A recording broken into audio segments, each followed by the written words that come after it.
மக்களுக்கு சொல்லக்கூடிய உலமாக்கள் ஆலிம்கள் இருக்கிறாங்களே, அவங்க ஸல்லல்லாஹு அலைஹி வஸல்லம் அவங்க சொல்லும் பொழுது அவங்க என்னிடத்துல சாதாரண மனிதரை விட சிறந்தவர்கள்.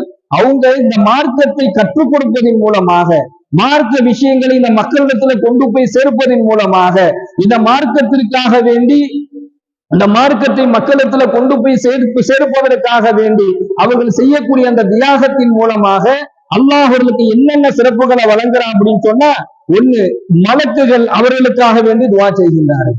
யாருக்கு? ஒரு மார்க்க அறிஞர், ஒரு ஆலிம், ஒரு உலமாவிற்கு மலக்குகள் எப்போதும் துஆ செய்து கொண்டே இருக்கின்றார்கள். அதனாலதான் இன்னைக்கு மலக்குகளுடைய அந்த துஆக்கள் அதெல்லாம் இருக்கிறதுனாலதான் இன்றைய குறைவான வருமானங்களிலே சம்பளங்கள், ஊதியங்கள் பெற்றுக் கொண்டாலும் அல்லாஹ் அந்த உலமாக்களை, மார்க்க அறிஞர்களை, ஆலிம்களை கண்ணியமான முறையிலே வாழ செய்திருக்கிறான், வாழ வைத்துக் கொண்டிருக்கிறான் என்பது நிதர்சனமான உண்மை. யாருக்கும்